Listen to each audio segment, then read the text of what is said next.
นะคะอัญชิสาเริงหาไทยธรรมมาจากประเทศไทยค่ะก็ซัมเมอร์นี้ก็มาเรียนภาษาที่ Oxford School of English นะคะโรงเรียนนี้ตั้งอยู่ใจกลางเมืองเลยค่ะเดินทางสะดวกมากๆอาจารย์ที่นี่ก็สอนสนุกแล้วก็เป็นกันเองมากๆเลยค่ะแถมยังได้เพื่อนจากหลายประเทศเลยนะคะทั้งจีนเกาหลีญี่ปุ่นไต้หวันบราซิลอิตาลีเอสโตเนียอาหรับซาอุมาหมดเลยค่ะเรียกได้ว่าเราเนี่ยได้เพื่อนมาจากทั่วโลกเลย Hi, I'm Arina and I come from Taiwan.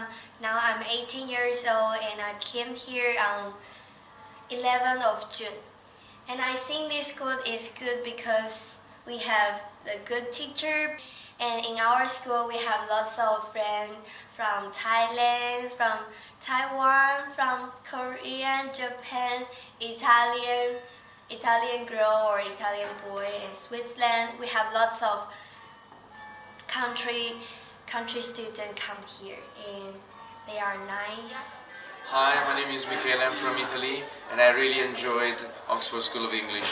I've met some beautiful people here and from all over the world and I'm really proud of this school. Thank you very much to everyone.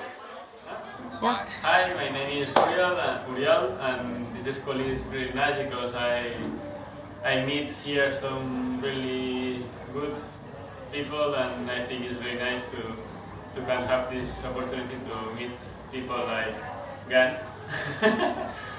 And that's it, thank you. Yeah. Hello, I'm Peter. I'm the principal of Oxford School of English. I just want to say, sorry, Cap. Our school is in the very centre of Oxford, right in the centre, surrounded by all the Oxford things you want to see and to do. But it's absolutely quiet here in the city centre. There's no noise from outside. Our teachers are a fantastic team of teachers. Most of them have worked in the school for more than 10 years. Really experienced, really popular with the students.